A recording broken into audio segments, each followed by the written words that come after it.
শেরপুরে গত ৩ দিনের বৃষ্টি ও ভারতের মেঘালয় থেকে নেমে আসা পাহাড়ি ঢলের কারণে আকস্মিক বন্যার শঙ্কা দেখা দিয়েছে। এতে আতঙ্কে রয়েছেন জেলার ঝিনাইগাতি, শ্রীবর্দী ও নালিতাবাড়ী উপজেলার নদী পাড়ের মানুষ। গেলবারের বন্যায় ভেঙে যাওয়া নদীর বাঁধ দ্রুত মেরামতের দাবি স্থানীয়দের।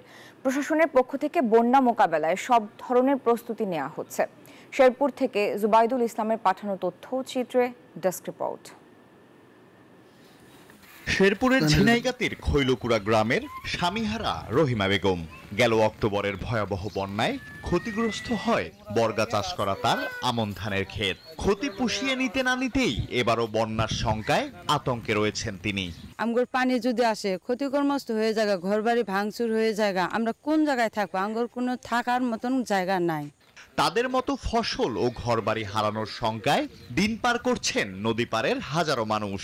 গত কয়েকদিনের টানা বৃষ্টি ও ভারত থেকে নেমে আসা পাহাড়ি ঢলের পানিতে সেই আশঙ্কা আরো কয়েক গুণ বেড়েছে।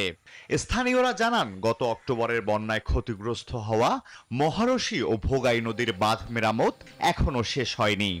উজানে একটু বন্যা হলেই এদিক দিয়ে অনেক পানি নামে আর আমাদের বাঁধগুলা অনেক নর্মাল হয়, এখানে বাঁধ ভেঙে সহজে আমাদের এই ক্ষতিগুলা হয়। এবার যে রাস্তা করছিল হালকাভাবে বালু মাঠে দিয়ে, সে বৃষ্টির পানিতে বালু সব ধুয়ে গেছে। রাত্রে মনে করেন ঘুমিয়ে আসে না বৃষ্টি পড়লে, যে কখন কুথি পানি আসি পড়লো।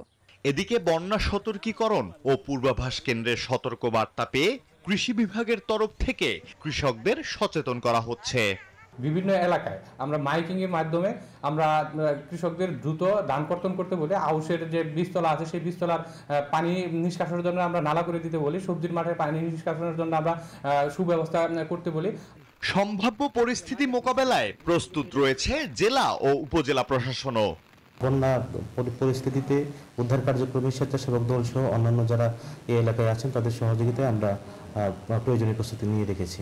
গত দুদিন পানি বাড়লেও পানি উন্নয়ন বোর্ডের তথ্য মতে আজ জেলার ভোগাই, চেল্লাখালী নদী সহ পাহাড়ি সব নদ নদীর পানি কমেছে। আলহাদি খান, ডেস্ক রিপোর্ট, নিউজ 24।